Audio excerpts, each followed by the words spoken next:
All men at one time or another have fallen in. All men at one time or another have fallen in love with the veiled Isis, whom they call truth. With most, this has been but a passing passion. They have early seen its hopelessness and turned to more practical things. But there are others who remain all their lives the devout lovers of reality, though the manner of their love, the vision which they make unto themselves of the beloved object, varies enormously. Some see truth as Dante saw Beatrice, a figure adorable yet intangible, found in this world yet revealing the next. To others she seems rather an evil yet an irresistible enchantress, enticing, demanding payment and betraying her lover at the last. Some have seen her in a test tube and some in a poet's dream, some before the altar, others in the slime. The extreme pragmatists have even sought her in the kitchen, declaring that she may be best recognized by her utility. Last stage of all, the philosophic skeptic has comforted an unsuccessful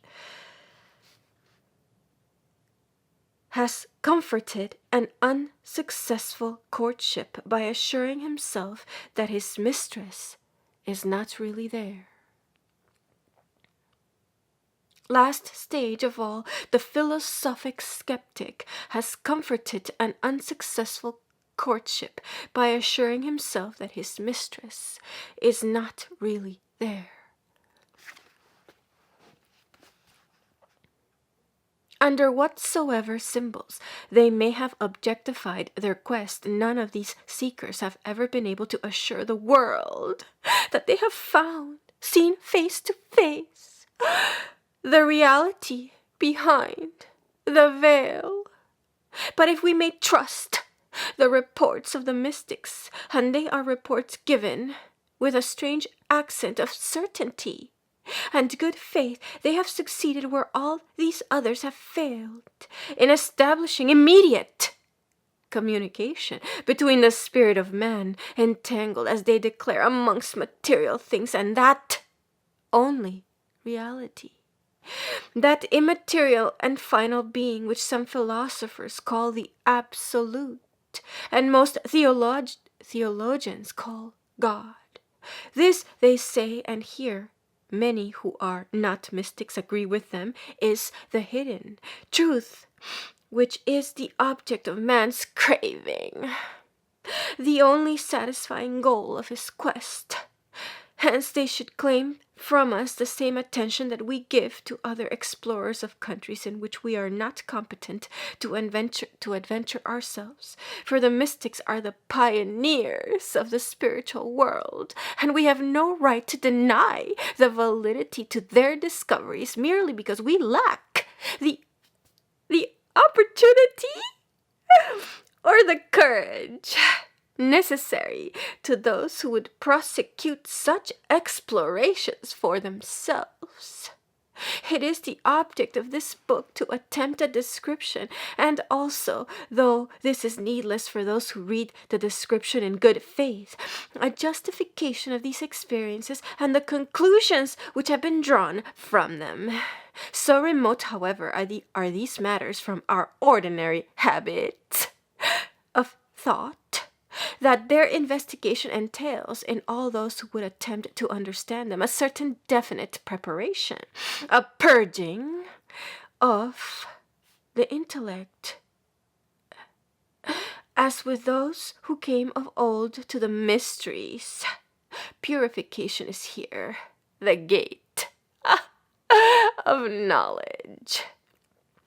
We must come to this encounter with minds cleared of prejudice and convention, must deliberately break with our inveterate habit of taking the visible world for granted, our lazy assumption that somehow science is real and metaphysics is not. We must pull down our own card houses, descend, as the mystics say, into our nothingness and examine for ourselves the foundations of all possible human experience before we are in a position to criticize the buildings of the visionaries, the poets, and the saints.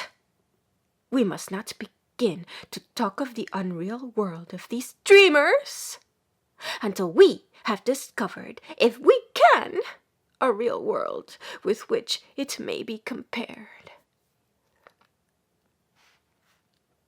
Such a criticism of reality is, of course, the business of philosophy. I need hardly say that this book is not written by a philosopher, nor is it addressed to students of that imperial science. Nevertheless, amateurs though we be, we cannot reach our proper starting point without trespassing, to some extent, on philosophic ground. That ground covers a whole area of first principles, and it is to first principles that we must go if we would understand the true significance of the mystic type. Let us begin at the beginning and remind ourselves of a few of the trite and primary facts, which all practical persons agree to ignore. That beginning for human thought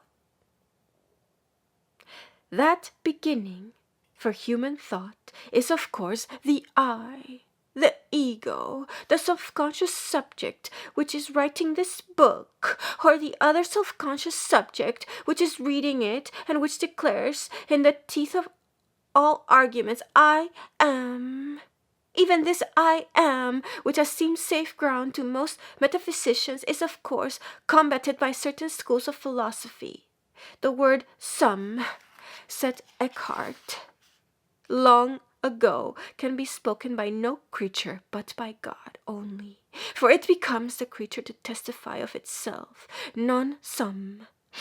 In a less mystical strain, Lotze, and after him Bradley, and other modern writers have devoted much destructive criticism to the concept of the ego as the starting point of philosophy, looking upon it as a large and logically unwarrantable assumption.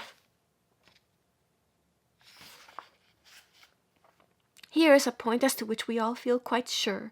No metaphysician has yet shaken the ordinary individual's belief in his own existence.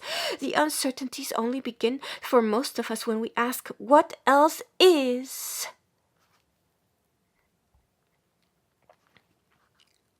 To this I, this conscious self, imprisoned in the body like an oyster in his shell. Plato, Phaedro.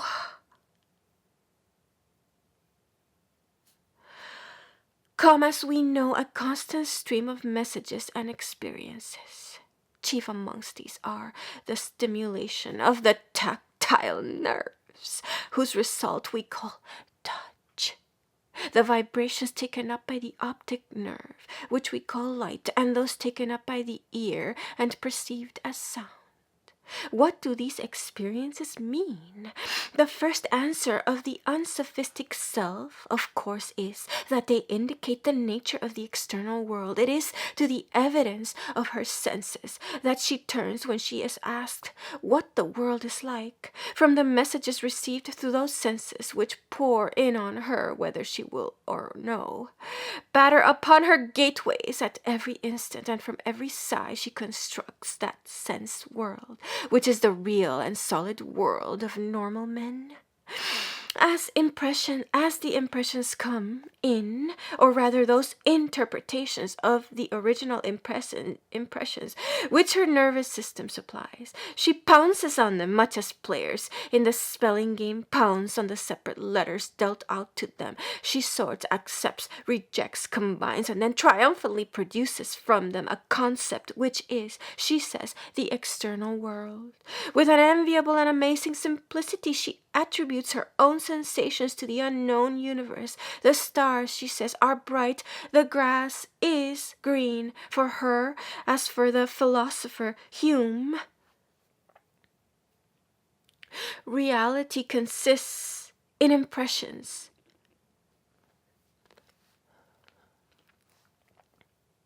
Reality consists in impressions and ideas.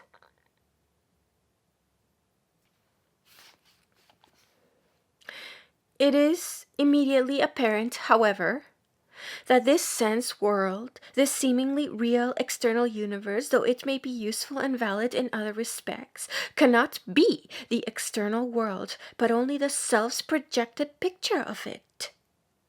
Thus Eckhart, every time that the powers of the soul come into contact with created things, they receive and create images and likenesses from the created thing and absorb them.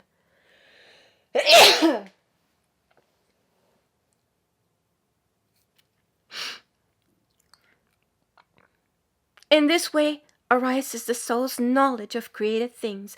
Created things cannot come nearer to the soul than this, and the soul can only approach created things by the voluntary reception of images. And it is through the presence of the image that the soul approaches the created world, for the image is a thing which the soul creates with her own powers. Thus the soul wants to know the nature of a stone, a horse, a man. She forms an image. Meister Eckhart. It is a work of art, not a scientific fact, and whilst it may well possess the profound significance proper to great works of art, is dangerous if treated as a subject of analysis. Very slight investigation will be enough to suggest that it is a picture whose relation to reality is at best symbolic and approximate, and which would have no meaning for selves whose senses or channels of communication happen to be arranged upon a different plan. The evidence of the senses then cannot safely be accepted as evidence of the nature of ultimate reality. Useful servants, they are dangerous guides. The evidence of the senses then cannot safely be accepted as evidence of the nature of ultimate reality. Useful servants, they are dangerous guides, nor can their testimony disconcert those seekers whose reports they appear to contradict. The conscious self sits, so to speak, at the receiving end of a telegraph wire.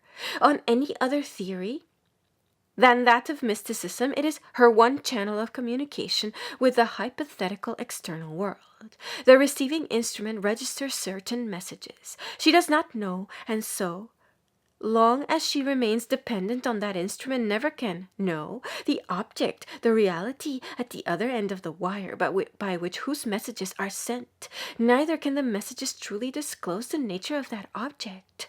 But she is justified on the whole in accepting them as evidence that something exists beyond herself and her receiving instrument. It is obvious that the structural peculiarities of the telegraphic instrument will have exerted a modifying effect upon the message. That which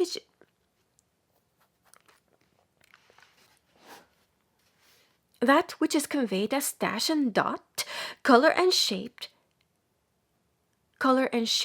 may have been received in a very different form. Therefore, this message, though it may in a partial sense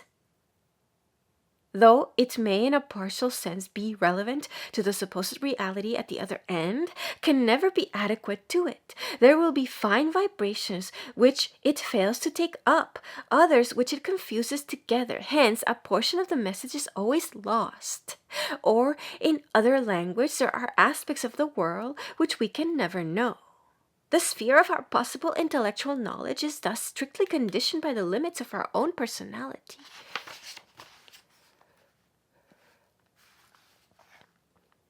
On this basis, not the ends of the earth, but the external termini of our own sensory nerves are the termini of our explorations. And to know oneself is really to know one's universe. We are locked up with our receiving instruments. We cannot get up and walk away in the hope of seeing whither the lines lead.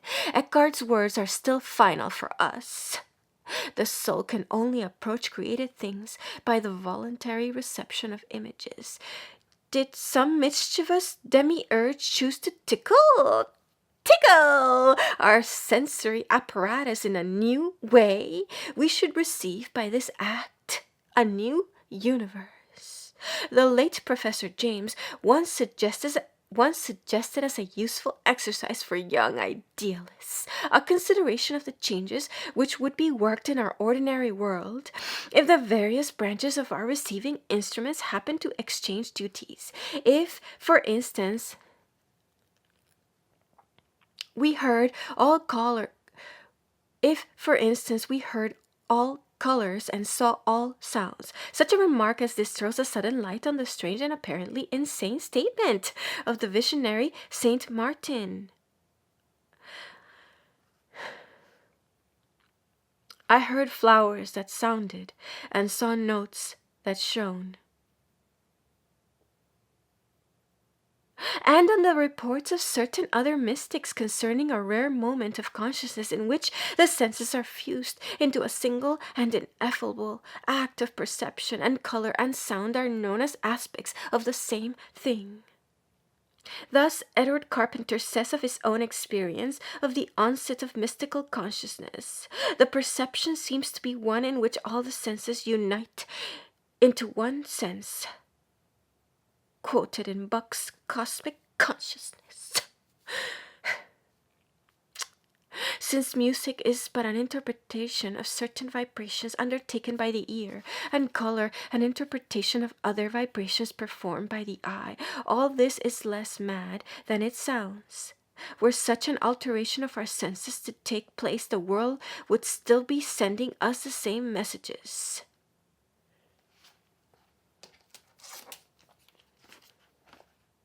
That the strange unknown world from which, on this hypothesis, we are hermetically sealed, but we should have interpreted them differently. Beauty would still be ours, though speaking another tongue. The bird's song would then strike our retina as a pageant of color. We should see all the magical tones of the wind, hear as a great fugue the repeated and harmonized greens of the forest, the cadences of stormy skies. Did we realize how slight an adjustment of our own organs is needed to initiate us into such a world, we would perhaps be less contemptuous of those mystics who tell us that they apprehended the absolute as heavenly music or uncreated light. Less fanatical in our determination to make the real and solid world of common sense the only standard of reality. This world of common sense is a conceptual world. It may represent an external universe. It certainly does represent the activity of the human mind. Within that mind, it is built up, and there most of us are content, at ease, for I to dwell, like the soul in the palace of art.